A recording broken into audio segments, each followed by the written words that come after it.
Hello, teaching ആപ്റ്റിറ്റ്യൂഡിൽ 2025 June 2025 ചോദിച്ചൊരു question ചെയ്യാം. Which of the following is not considered as self generated feedback? അപ്പോൾ എന്താണ് self generated feedback എന്ന് നോക്കാം. സെൽഫ് ജനറേറ്റഡ് ഫീഡ്ബാക്ക് എന്ന് പറയുന്നത് നമ്മൾ തനിയെ മോണിറ്റർ ചെയ്ത് നമ്മുടെ തന്നെ പെർഫോമൻസിനെ ഇവാലുവേറ്റ് ചെയ്യുന്നതിനെയാണ് സെൽഫ് ജനറേറ്റഡ് ഫീഡ്ബാക്ക് എന്ന് പറയാം. ഓക്കെ, അപ്പോൾ അതിനകത്ത് സെൽഫ് റിഫ്ലക്ഷൻ വരാം, നമ്മുടെ പെർഫോമൻസിനെ നമ്മൾ തന്നെ മോണിറ്റർ ചെയ്യാം. ഇതെല്ലാം സെൽഫ് ജനറേറ്റഡ് ഫീഡ്ബാക്കിൽ വരുന്നതാണ്. അപ്പോൾ നമ്മുടെ അടുത്ത് ചോദിച്ച ക്വസ്റ്റ്യൻ എന്താണ്, ഇതിനകത്ത് ഏതാണ് സെൽഫ് ജനറേറ്റഡ് ഫീഡ്ബാക്ക് അല്ലാത്തതെന്നാണ്. അപ്പോൾ ഇവിടെ നോക്കിയേ, പ്രിവ്യൂയിങ്, റീട്രേസിങ്, ഒബ്സർവേഷൻ ഇതെല്ലാം നമ്മൾ തനിയെ ചെയ്യുന്നതാണ്. അഷ്വറൻസ് എന്ന് പറയുന്നതോ പുറത്തുനിന്ന് ഒരാൾ നമുക്ക് തരുന്ന സജഷനാണ് അല്ലേ, അല്ലെങ്കിൽ പുറത്തുനിന്ന് ഒരാളാണ് നമ്മൾ അഷ്വർ ചെയ്യേണ്ടത്.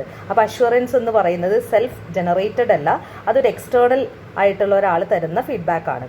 പ്രിവ്യൂയിങ് എന്ന് പറയുമ്പോൾ നമ്മൾ ചെയ്തൊരു കാര്യത്തിന് നമ്മൾ തന്നെ ഒന്നുകൂടെ തിരിച്ചു ചെന്ന് നോക്കുന്നതാണ്. റീട്രേസിങ്ങും അത് തന്നെയാണ്. ഒബ്സർവേഷൻ എന്ന് പറയുമ്പോൾ നമ്മൾ ചെയ്ത കാര്യത്തിന് നമ്മൾ തന്നെ ഒബ്സർവ് ചെയ്യുന്നതാണ്. അപ്പോൾ ഇതിനകത്ത് അഷ്വറൻസ് ആണ് സെൽഫ് ജനറേറ്റഡ് ഫീഡ്ബാക്ക് അല്ലാത്തത്.